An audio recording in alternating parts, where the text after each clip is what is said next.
Welcome to our T'Kope Kwiskwis Longhouse. I'm Mike Kelly and this is Mike Gaylord.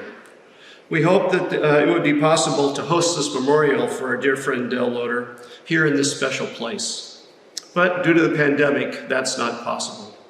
So the best thing we can do is host this memorial virtually. Mike and I, along with a wonderful group of Dell's close friends, have planned this memorial, and we hope it will be memorable for all. Thank you for joining us today in the Longhouse to celebrate Dell's life.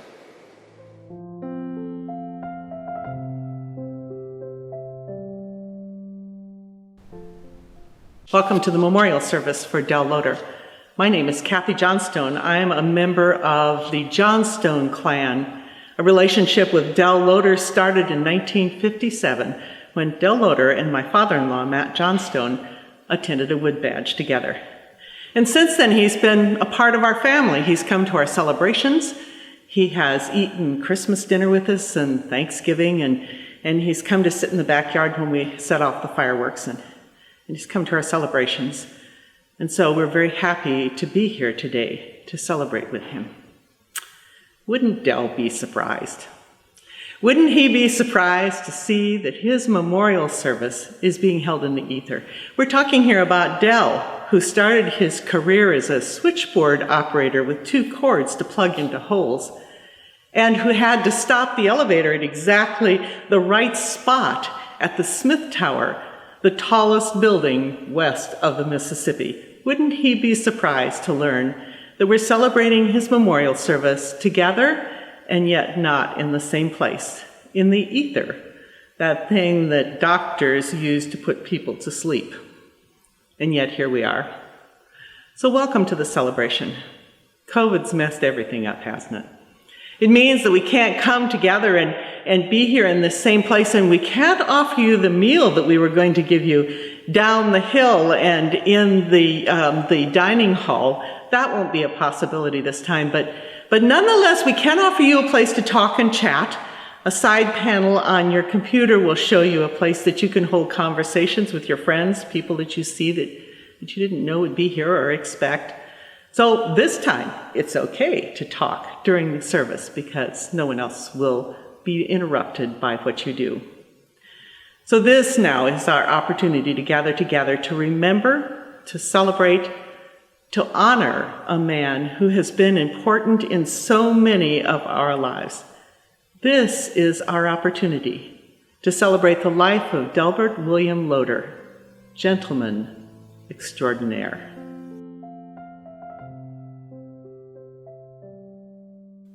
Let us pray. Our gracious Heavenly Father, we've come today to remember your child, Del Loder. Comfort us in our loss, we pray. Bring to us the joy of memories long hidden away, and inspire us through his life to make our lives count. Amen. When Del was a young man, he did what many of this generation did, and he joined the Boy Scouts of America. He worked very hard, but he achieved what few actually earned, and that was the rank of Eagle Scout. Along that path to Eagle, he earned a great many great values and principles that would guide him throughout the rest of his life. Once an Eagle, always an Eagle. The reading today is from the book of Isaiah. Do you not know? Have you not heard? The Lord is the everlasting God, the creator of the ends of the earth. He gives strength to the weary and increases the power of the weak. Even youth grow tired and weary, and young men stumble and fall. But those who hope in the Lord will renew their strength. They will soar on wings like eagles. They will run and not grow weary. They will walk and not be faint. Here ends the first reading.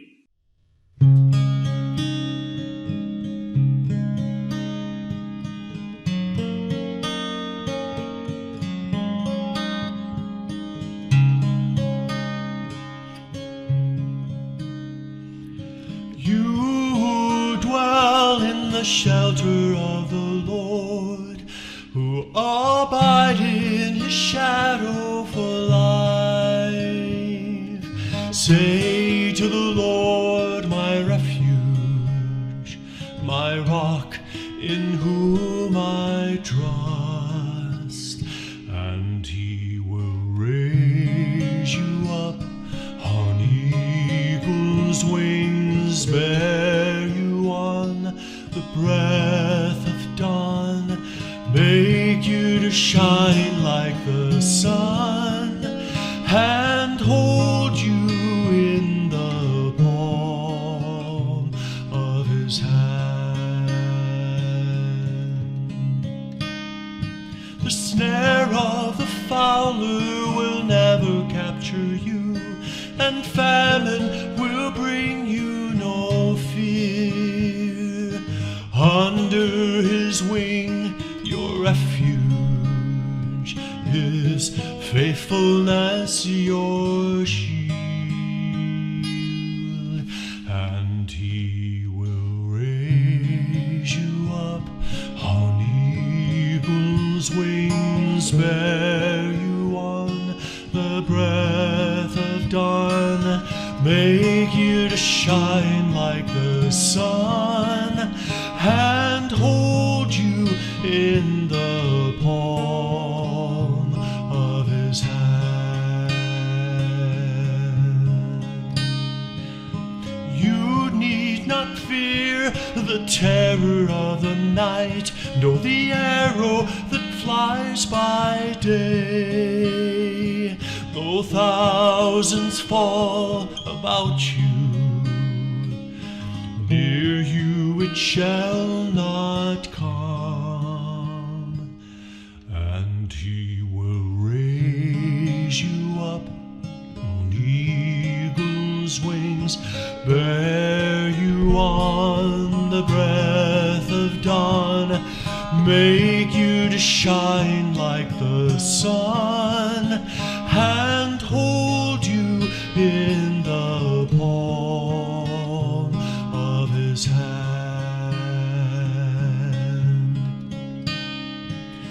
For to his angels he's given a command to guard you in all of your ways. Upon their hands they will bear you up, lest you dash your foot against a stone. And he will raise you up on eagle's wings, bear you on the breath of dawn, make you to shine like the sun, and hold you in the palm of his hand, and hold you in the palm of his hand.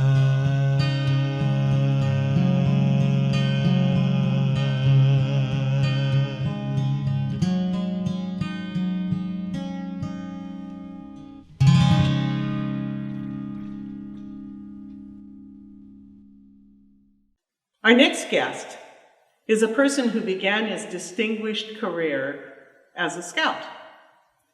He was a member of the Order of the Arrow, at which place he got to know Del Loder.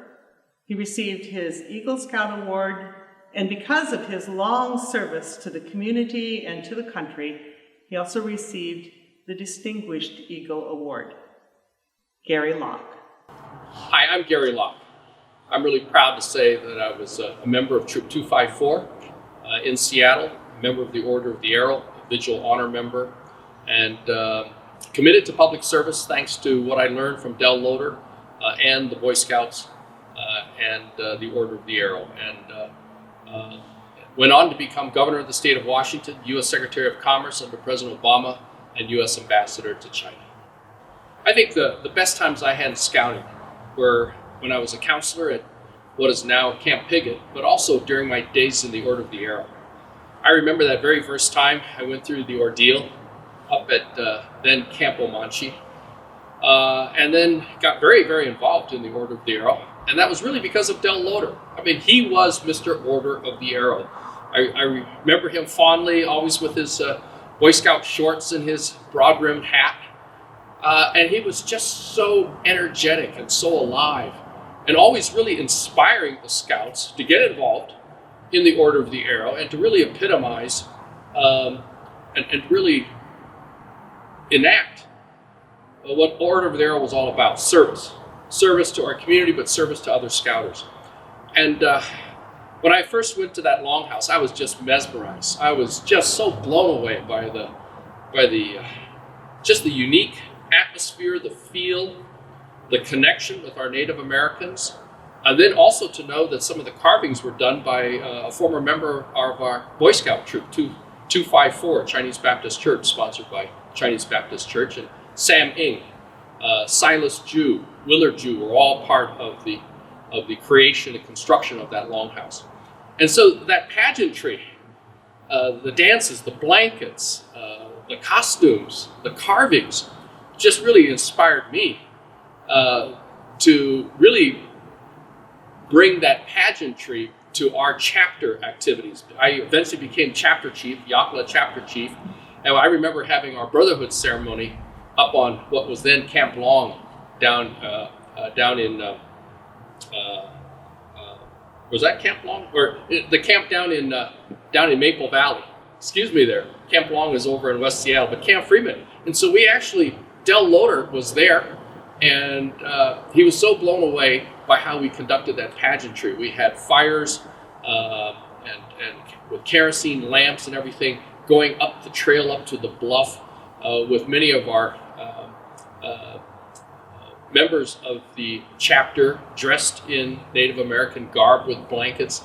And I have to say that it was a source of pride when Del said it was one of the most impressive brotherhood ceremonies he had ever seen conducted by a local chapter.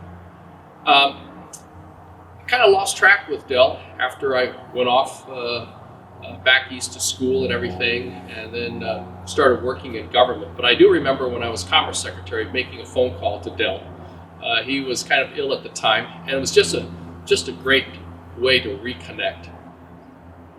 Del has done so much for scouting here in the Puget Sound area, the Chief Seattle Council. Del has really had a lasting impact on the Order of the Arrow. So when I think of the Order of the Arrow, I think of Del Loder. And when we see what has been done with the restoration of the Longhouse, we owe it to Del Loder, because he inspired everybody to get involved, to be part of that renovation project. And so his legacy lives on. His legacy lives on among all the thousands and thousands of scouts who were part of the Order of the Arrow, who have gone on to commit themselves to service, public service, service to their community. Thank you very much, Del.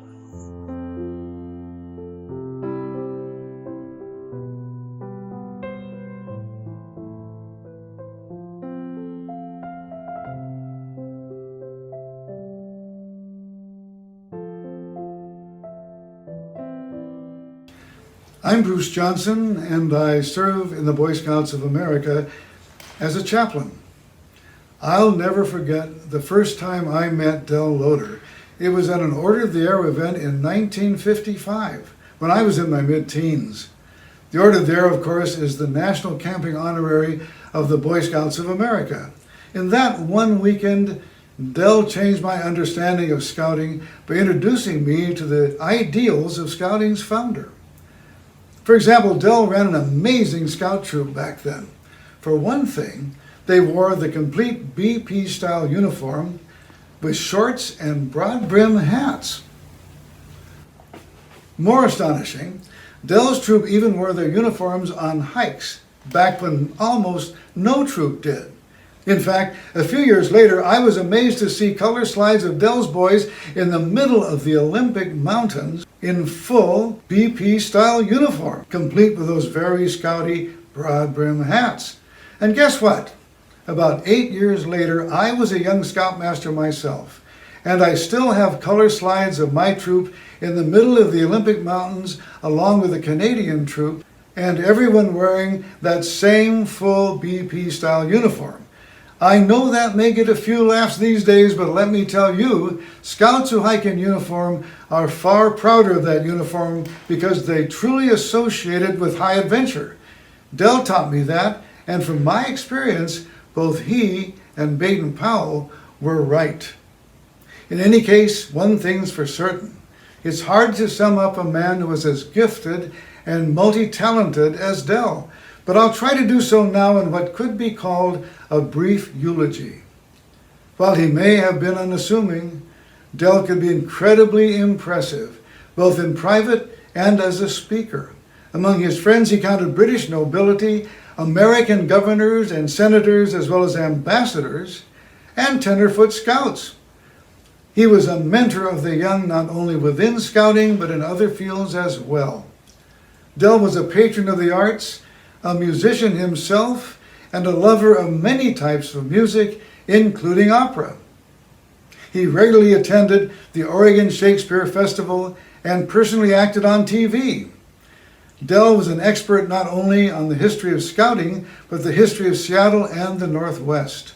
A committed Christian, he also served as an elder in the Presbyterian Church. Del's talents and abilities seemed endless, and his zest for life continued from youth through old age.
never forget the day that I found out I'd be hosting Almost Live on King 5.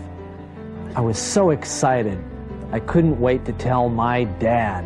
I told him he'd fail just like he'd failed at everything else. I mean, the boy has no direction, no discipline. 34 years old and the jerk hasn't had a substantial job yet. That's his mother's fault. I knew he'd understand just how I felt, that this was something I had to do. I guess Dad and I have always had a special kind of bond. I feel really lucky. It's embarrassing. I mean, I have to live in this town too. Such a disappointment. So from my family to yours, let's have a good laugh on the home team. Mr. Itch is not a cream, ointment, or a powder. He's a trusted friend, and he's ready to help you. Utilizing the latest scratching technologies. What about those really hard to scratch itches? No problem. Mr. Itch has the tools for the job, cheerfully and efficiently. Let me scratch your back. But for truly incredible news, we now turn to Delbert Loder, a Seattle man who makes this startling claim. I've never had Thai food. This is the amazing man who has never eaten Thai food. We say new moon because we can't see it. The moon is in between the earth and the sun. Half tide, half moon. When the sun hits the moon now, it lights up half of the moon. That's because the moon is to one side of the earth, like this. Full moon. The sun is over there, the moon is over here. We can see the whole thing. Replay!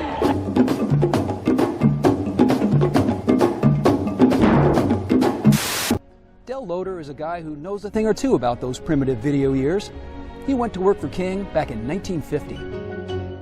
Well, the first telecast was, of course, the football game here in the stadium, and we set the cameras wrong.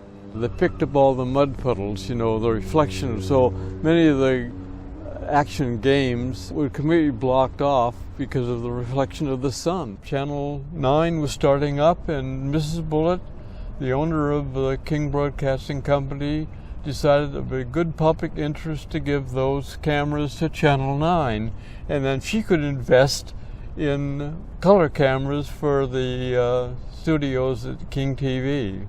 So the very first television cameras used in the very first telecast in Seattle history ultimately went to Channel 9. That's right. That's right. Great. You have one in the lobby there. I noticed. I went over, looked at it, and said, I remember that camera.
used to be a beaver, a good old beaver too. But now I finished beavering, I don't know what to do. I'm growing old and feeble, and I can beaver no more. So I'm going to work my ticket if I can.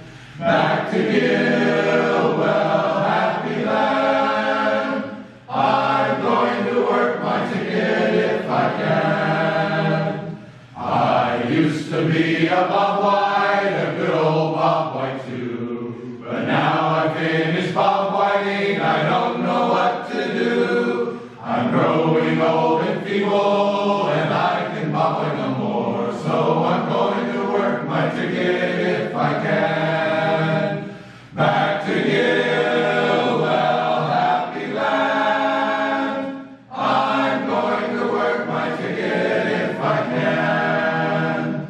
I used to be an eagle, a good old eagle too. But now I've finished eagling, I don't know what to do. I'm growing old and feeble, and I can eagle no more. So I'm going to work my ticket if I can. Back to Gilwell, happy land. I'm going to work my ticket if I can. I used to be a fox, a good old...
one of us, there burns a flame of integrity and independence that must never be allowed to burn out. As long as it exists within us, we can be the power of one. You are the power of one.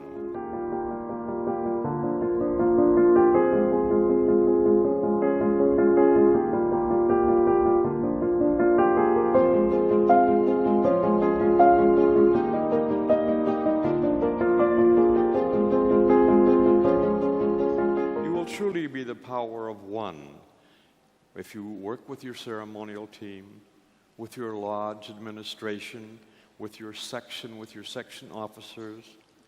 And so I say to you, on my 55th anniversary in the Order of the Arrow, good luck on developing the power of one. Good luck, good night, we will meet again.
Trustworthy, loyal, helpful, friendly, courteous, kind, obedient, cheerful, thrifty, brave, clean, and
Hello, I'm Mary Grace, and I was Dell's neighbor for over 20 years. I would have Dell over for dinner several times a month. Dell loved to come over and share his stories, sometimes the same ones, over and over. Other times, other folks would join us for dinner. One of my favorite people, Joe Kelly, another elder, would come and share poems and reflections. One of the poems that she shared is the poem that I will read today, and that is A Blessing for Old Age by John O'Donohue. And Dell really loved this poem. So this is dedicated to Dell and to all of us. A Blessing for Old Age. May the light of your soul mind you. May all of your worry and anxiousness about growing old be transfigured. May you be given a wisdom with the eye of your soul in this beautiful time of harvesting.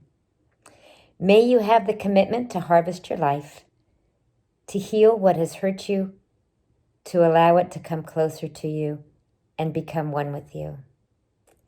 May you have great dignity. May you have a sense of how you are.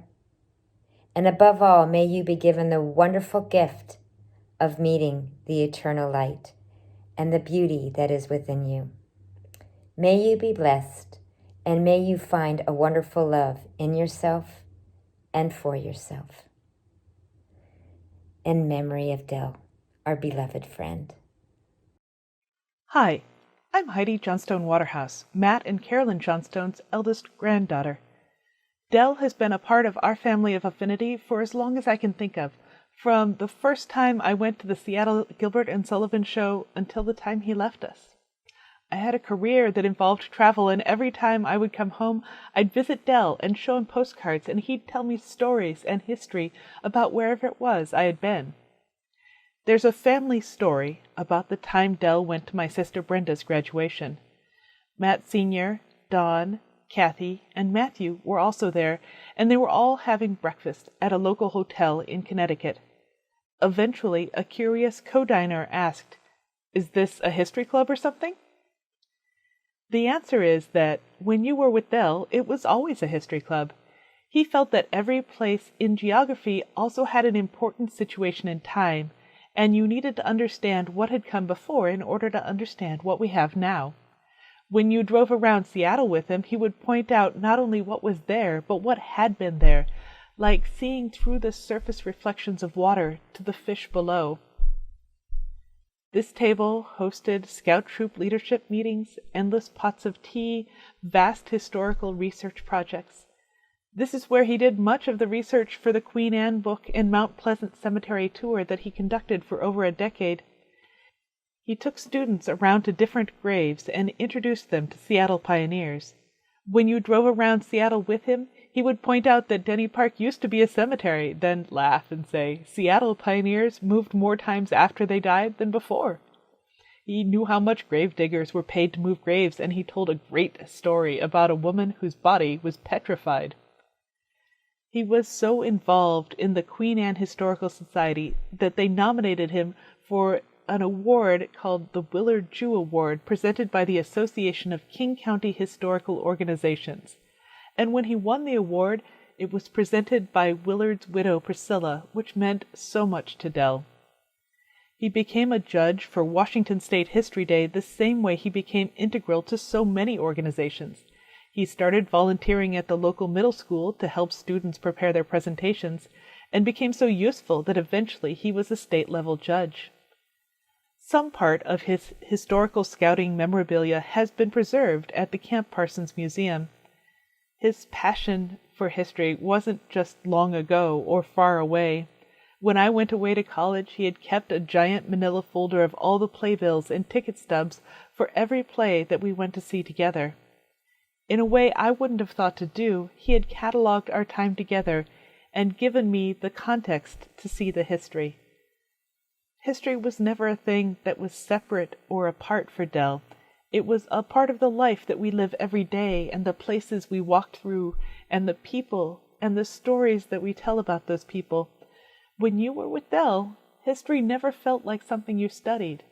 It was an important, beautiful part of the world you lived in. Good morning. I'm Joyce Johnson. Because of Dell Loder and my association for over 30 years, and OA events, all the way from Tennessee, Ames, Iowa, North Carolina, New Mexico, and with local events, I shared many, many church services with Dell, so I am pleased to be able to read the third reading today, and it is from the New Century Version of the Youth Bible. Jesus said to her, I am the resurrection and the life. Those who believe in me will have life even if they die. and everyone who lives and believes in me will never die. Martha, do you believe this? The end of the reading. I believe that I saw The Tempest with Mr. Loder at Tacoma Actors Guild in the summer of 2001. Later, I would go to the summer program at the Oregon Shakespeare Festival, and I would memorize this monologue. I can think of no better way to say farewell to Mr. Loder than these words from The Tempest by William Shakespeare. You do look, my son, in a moved sort, as if you were dismayed. Be cheerful, sir. Our revels now are ended. These, our actors, as I foretold you, were all spirits, and are melted into air, into thin air, and like the baseless fabric of this vision, cloud-capped towers, the gorgeous palaces, the solemn temples, the great globe itself, yea, all which it inherit, shall dissolve, and, like this insubstantial pageant faded, leave not a wreck behind. We are such stuff as dreams are made of, and our little life is rounded with a sleep. Well, good morning, everyone. My name is Mike Hoffman. I currently serve as the national chairman of the Order of the Arrow Committee. That's a committee, actually, that Del Loder was one of the most senior members of, being appointed in 1974 and serving until he was no longer capable of attending meetings. And so he became one of the most tenured members of the National Order of the Arrow Committee.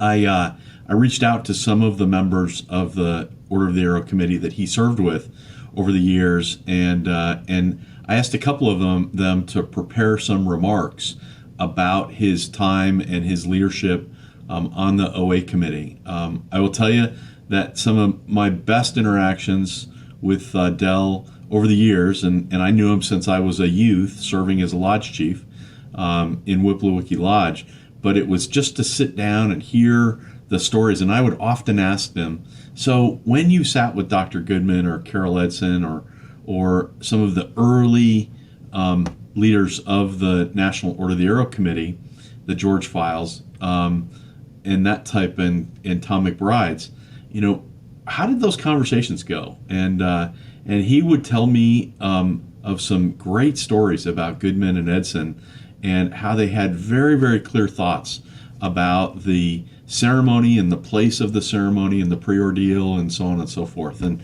so as I go through these remarks prepared by some members of the National Committee, I thought it fitting to kind of think about Del Loder as just this impassioned advocate for the induction process in the Order of the Arrow, it being central to virtually everything that we do in the Order of the Arrow. So this is kind of how it went. In 1969, the National Committee of the Order of the Arrow formed a subcommittee on ceremonies chaired by Dr. Carl Marchetti. Carl, as many of you know, went on to become a chairman of the National Order of the Arrow Committee and served in the mid-'80s through the early '90s. So Carl was responsible for chairing this committee, or this subcommittee on ceremonies, to provide official oversight for a group that had been spreading unofficial ceremonies and induction literature to lodges. Now, that doesn't probably surprise you, right? That there was this undercurrent of very intellectual people that were creating these things out there, and the National Committee wanted to get a handle on that. So, recognizing them as a think tank worth listening to, Dr. Marchetti promised this group an official channel. So in 1974, when Del Loder joined the National Order of the Arrow Committee, his first assignment on the National Committee was to succeed Dr. Marchetti as chair of the subcommittee on ceremonies. Some people might remember that they were called CAG, Ceremonial Advisory Group. I think that was self-titled by those folks, but it became this subcommittee on ceremonies. Del entered this role with tremendous commitment and enthusiasm, in part because of his belief that ceremonies were the heart of the Order of the Arrow, and in part because both Dr. Goodman and Carol Edson served on this subcommittee. So to have this personal and working relationship with the founders was for Dell a long-held dream come true.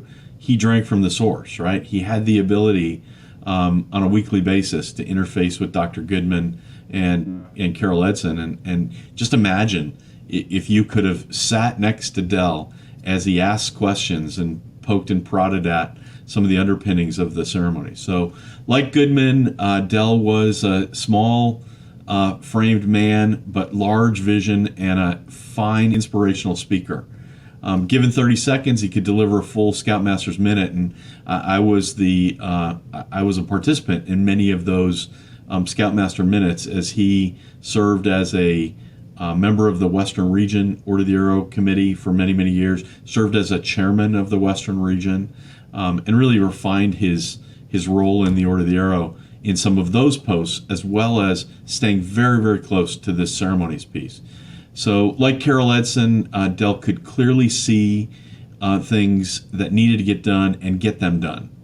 His stewardship of the induction from 74 until 81 saw the birth of the inductions movement throughout the Order of the Arrow, still vibrant in the ICE or the inductions and ceremonies events that we hold at the National Order of the Arrow Conference. So his fingerprints, I would tell you, are all over those things. Dell flew high cover for the ceremonial advisory group and their proposals, often shepherding them through the process. And while he did not participate in the work of the development, he was a true believer and an advocate earnestly for the new ideas and programs to the rest of the National Committee. Often he took some of their ideas, put his wrapping and his ideas on it, and presented it to the committee. He oversaw the official acceptance of the 10 induction principles, a complete revision of the pre-ordeal ceremony along with scouting rather than fraternal lines, full implementation of the Spirit of the Arrow booklet program. He was very, very involved in the manual for the ordeal, forerunner to our modern guide to inductions, and national implementation of the Alangamat system for ordeals. Clearly, Dell's fingerprints are all over what we have come to understand as the induction process. Dell was at the helm during the inductions renaissance, if you believe that, believing in it, laboring greatly for it, and supporting it ardently. In his 2009 National Order of the Arrow Conference speech accepting the Lifetime Achievement, Dell entitled his speech, "The Power of One." He expressed the central concern that guided his service to the Order. And he said, I quote, "A ceremonial team is the heart of the Order of the Arrow. You only have one chance with these new candidates, and that chance should be the best you can possibly do." His advice to me as I was a young Arrowman resonates today. You know the ceremonies. They are the core of the Order of the Arrow. I wholeheartedly adopt that thought process because I was impacted, just like many of you sitting in the room today or online were impacted by those same ceremonies. They were the start. I was a ceremonialist. I can remember competing in the 1981 National Order of the Arrow Conference ceremony process, and Dell acted as the lead advisor for that. And being able to hear him talk about the significance of the ceremonies, the induction, really just resonated back to the fact that it's the core of the Order of the Arrow. So today, as I conclude some remarks, I would tell you on behalf of the National Order of the Arrow Committee, all of the members who spent years and years and years working with Dell Loder, that one, he is and will always be associated with some of the principal base work of the Order of the Arrow induction process. He is a star in the process. He was outstanding in his work, and I would simply say, on behalf of, again, the National Order of the Arrow Committee and me personally, rest in peace, brother. Your work is done here. Thank you.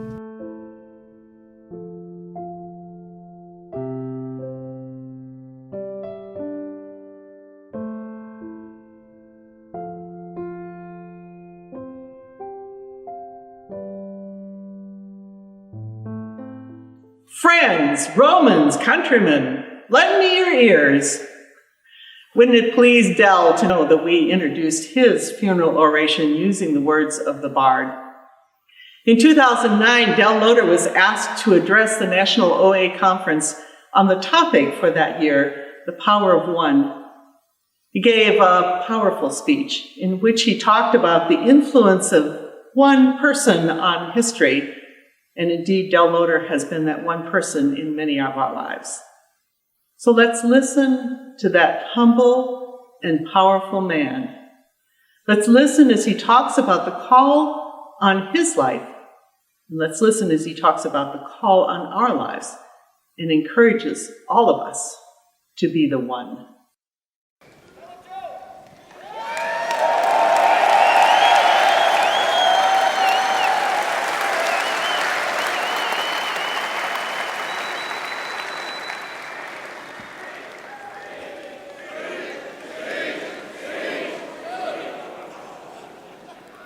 Many of you have seen this statuette before. It probably stands in the courtyard of your scout office in your council.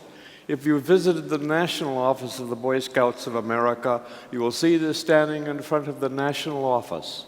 If you visited Philmont Scout Reservation, you will see this statue similar to this. If you go to the training center of the Boy Scouts of America for professional training, you will see this statue. It was created by R. Tate McKenzie, one of the famous American sculptors from Philadelphia, Pennsylvania. He was given a commission in 1915 to create a statue that would commemorate someone in the Boy Scouts of America. That someone was a scoutmaster of Troop 1 in Philadelphia. He took over the troop when he was 19 years old in 1911.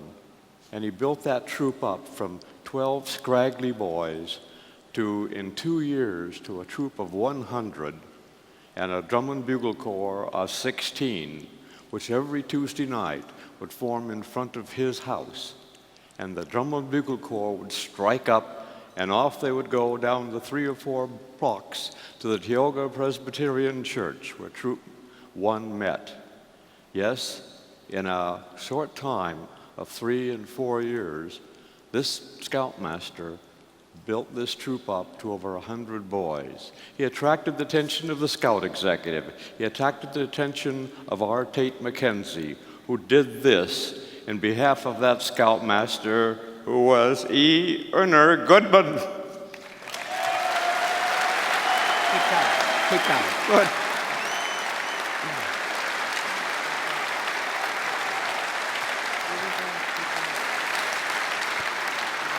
Ready? I'll be here with you if you need something. Oh, let's sit down.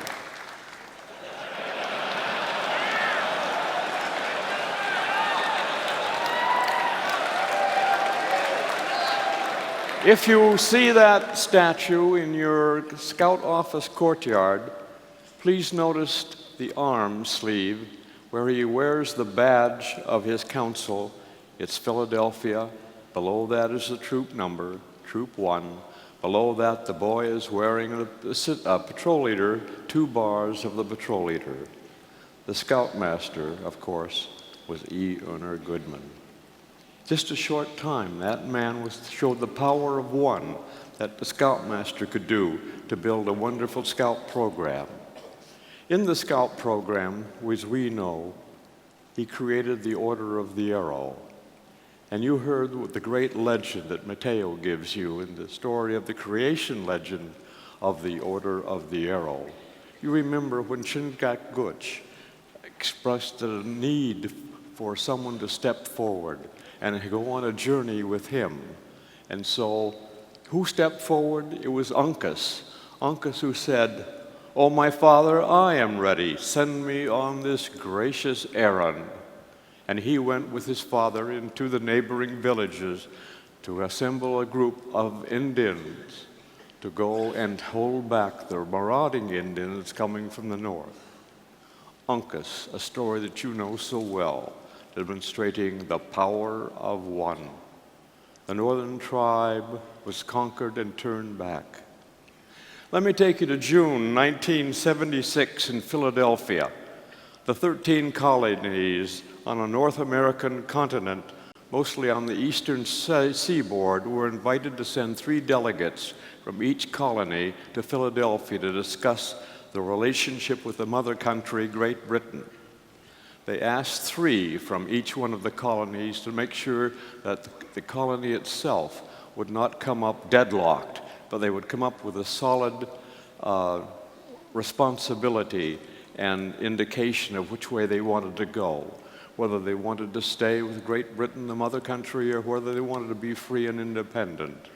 So they debated for 3 or 4 months, and finally John Hancock, the chairman of this group, asked for a vote just to see where they were. They decided to make the vote successful. They had to have 9 of the 13 colonies approve this. So they voted. New York, as usual, vacillated because the delegates figured that they didn't have the proper authority from the people living in that colony. The vote was tallied. Delaware was tied, 1-1. What was the total votes? 8. They did not reach the majority of 2/3. And they said, where's the 3rd delegate from Delaware? They said, he's home in bed, sick, a farmer in Delaware. Send a runner after him aboard a horse. It took the horse and rider 2 days to reach the bed, the sick bed of Caesar Rodney. Rodney took the message and said, I must go to Philadelphia. He ordered a horse to be mounted, saddled and mounted, and then he rode 2 miles to reach Independence Hall in Philadelphia and cast the vote for Delaware, making it 9-13. Caesar Rodney, the power of one man, created a new nation. Let me take you to August 1853, a little further west in the United States, to the Oregon Territory. Oregon is not just the state of Oregon as you know today, but comprised the states of Oregon, Washington, Idaho, half of Montana, much of Wyoming, and a smidgen bit of Northern California. This territory was the last part of the United States that would bring it from sea to shining sea. The United States wanted that group of territory to be part of the United States. It was what is they called manifest destiny, to make a complete continent in that part of North America. 5 nations declared possession of that nation: Russia, France, Great Britain, Spain, and the United States. Russia was having problems at home, so they withdrew. France was having problems reconstructing after Napoleon. They withdrew.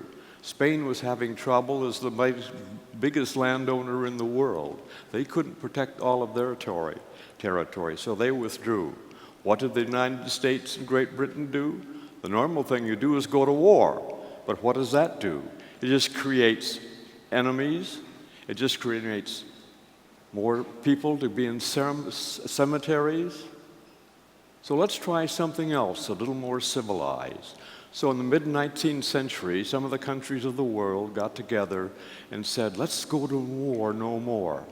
Let's have arbitration. So the United States and Great Britain decided to do that with a third party. And the third party said, do you agree to a plebiscite? Both countries said yes. So it was directed that all of the people in the territory of Oregon would assemble and vote which way they wanted to go. The assembly was held on the Willamette River in western Oregon, in a little trading center called Champoeg, which was established by the French voyageurs. And so they counted all of the people, and who could vote? Only the men could vote. And when they counted the men, there was 100 of them. 100 in that great territory. They debated for 4 or 5 days which they wanted to go. So finally the chairman of the group said, let's go outside. It's a warm day. Let's go outside and talk about this some more. And so they did it, and after a couple of hours, he said, I think we're coming to a vote. Stand where you are. And he marched forward and drew with the toe of his boot a line right across the center of the 100 people standing there. And he said, stay where you are, and then you're going to vote with your feet. 100 men standing there in a large group. And he said, on this side, those for Great Britain, come over here. Those for the United States, go over there. I'll give you 2 minutes. He timed it, and after 2 minutes, stop. Every man was on one side or the other. Count the votes. The votes were counted. 49 for Great Britain, 51 for the United States. One man created a new complete continent on North America, the power of one. Oregon Territory. May I take you to May of 1868 to the U.S. Capitol in Washington, D.C.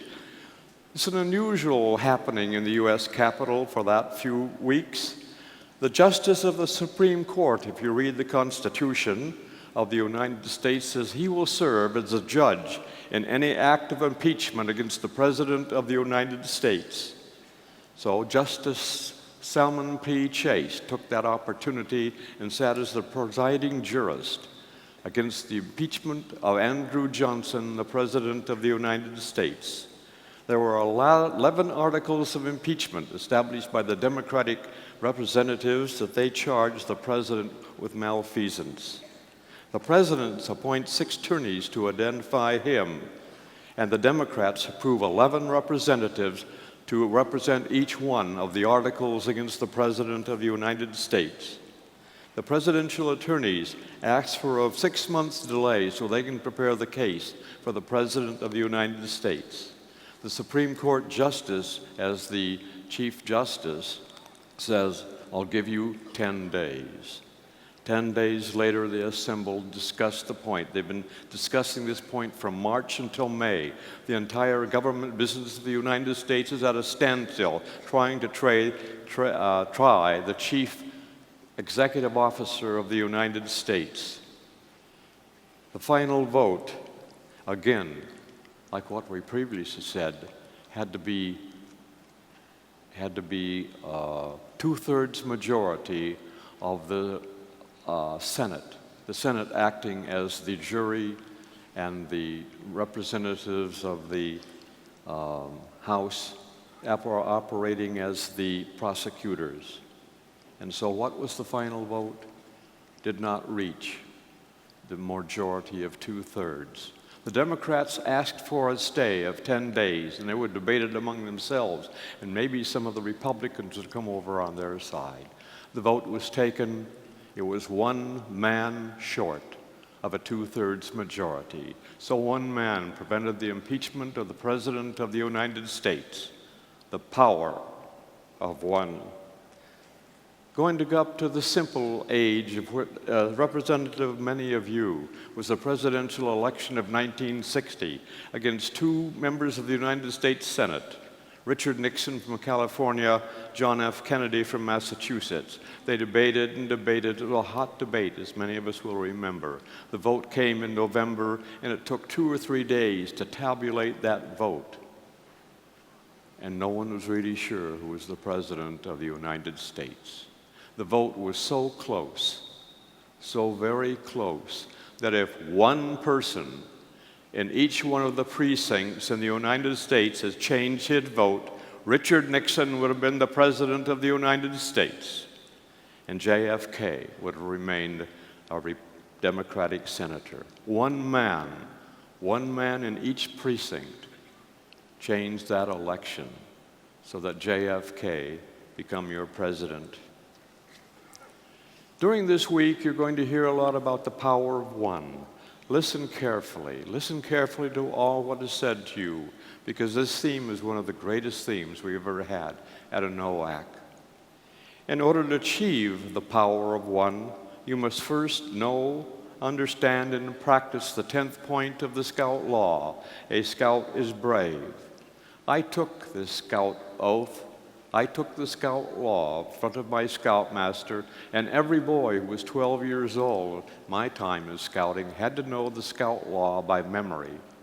Not only the order of the law, the title of the law, the title of the 12 points, but all of the words below that.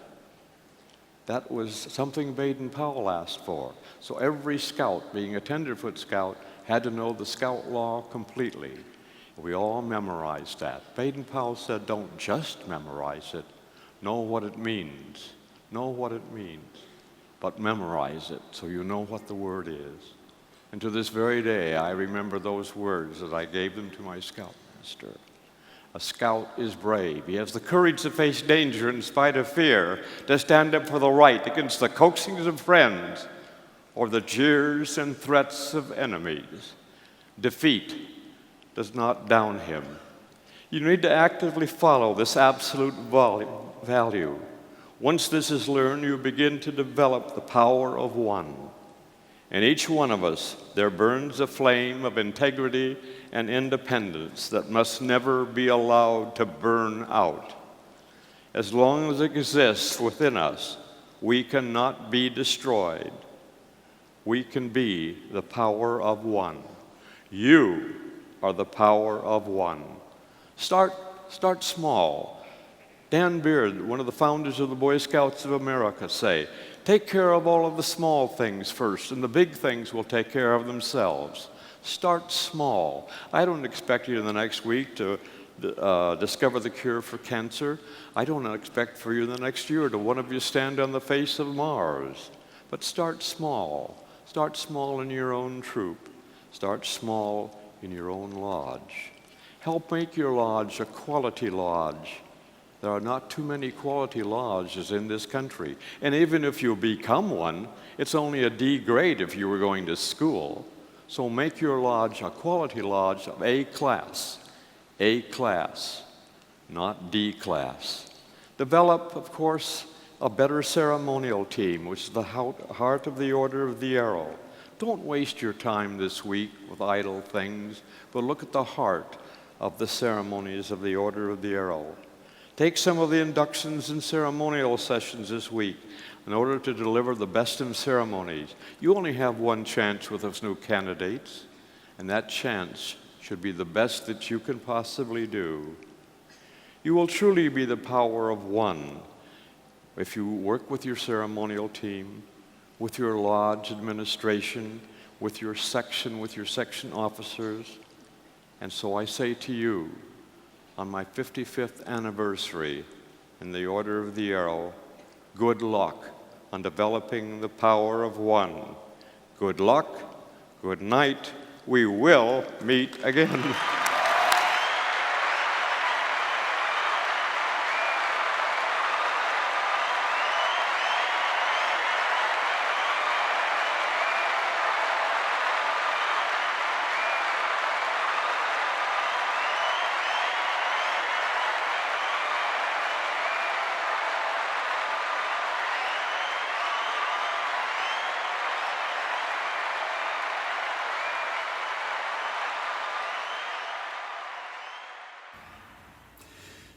We are now drawing near to the end of this memorial service, and there's a very long tradition in scouting that as the campfire draws to a close, we sing the Scout Vespers song. Dell, of course, was very familiar with this song. Indeed, he lived by the ideals it expresses. And so it does seem appropriate to sing it now just as we do when the campfire starts to fade and the shadows of the night close in. Please sing along. We'll do only the first verse, and in case some of us may have forgotten a few of the words, they'll appear in front of you. By the way, the melody is the same as the old Christmas carol, O Tannenbaum. Ready? Softly falls the light of day as our campfire fades away. Silently each scout should ask, have I done my daily task? Have I kept my honor bright? Can I guiltless rest tonight? Have I done and have I dared everything to be prepared? Be prepared. That's the motto Baden-Powell, the founder of Scouting, chose for his world-changing movement. Baden-Powell actually visited Seattle 2 times, the first being in 1912. The original troops in the area had been formed just a year earlier, and the BSA itself was only 2 years old. While BP was in Seattle, he said something truly memorable to those early Northwest Scouts. These are the words that Scouting's founder spoke to them and therefore to us. Although I am a soldier myself, I tell you not to be one. Be a backwoodsman. Learn to know the woods and streams. Learn to find your way about by day or night. Be prepared. Although those words were spoken before Del was born, he would live to fulfill them. Perhaps because there was a special connection between Del and Baden-Powell. You see, BP's second visit to Seattle took place in the mid-1930s when Del was a lad of about 7. That year, BP himself was the guest speaker at Seattle's annual scouting show known as the Scout Circus. Back then, Del wasn't even old enough to be a Cub Scout, but perhaps sensing that his son might someday excel in scouting, Del's father took him to the event. And when the opportunity arose, Del's dad took his starry-eyed son to shake the great man's hand. Baden-Powell himself could hardly be expected to remember that. He impressively shook the hands of so many youngsters. But in Del's case, it seems the boy was never quite the same. He certainly never forgot it. In fact, Del is simply one example of the positive effect that Scouting's founder often had on the young. Today, we might wish that we too could hear the words of Baden-Powell, that he could visit us these many years after. But why not? Isn't almost anything possible in the imaginations of the young when the campfire starts to fade and the shadows of the night close in and the story begins? Ladies and gentlemen, Scouts and Scouters, it is my great honor to present the founder of the World Scouting Movement, Lord Robert Baden-Powell, Baron of Gilwell and Chief Scout of the World. Scouts, hand salute. 2. Good morning, Scouts and Scouters. If you've ever seen the play Peter Pan, you will remember that the pirate chief was always making his dying speech because he was afraid that possibly when the time came for him to die, he might not be able to get it off his chest. It's much the same with me. Although I'm not quite at this moment dying, I will be doing so one of these days, and I wanted to send you a word of goodbye. Remember, this is the last thing you're going to hear from me, so think it over. I've had a most happy life, and I want each one of you to have a happy life too. I believe that God put us in this jolly world to be happy and enjoy life. Happiness doesn't come from being rich or merely from being successful in your career, nor from self-indulgence. One step towards happiness is to make yourself healthy and strong. If you do that while you're a boy, you can be useful and you can enjoy life when you're a man. Nature study will show you all the beautiful things in the world that God has made for you to enjoy. Be contented with what you've got and make the best of it. Look on the bright side of things and not the gloomy one. But the real way to happiness is giving out happiness to others. Try and leave this world a little better than you found it, and when your turn comes to die, you can die happy, feeling that at any rate you have not wasted your time, but you have done your very best. Be prepared in this way to live happy and die happy. Stick to your scout promise always, even after you have ceased to be a boy, and may God help you to do it. Now, I want to say one more thing about Baden-Powell's message.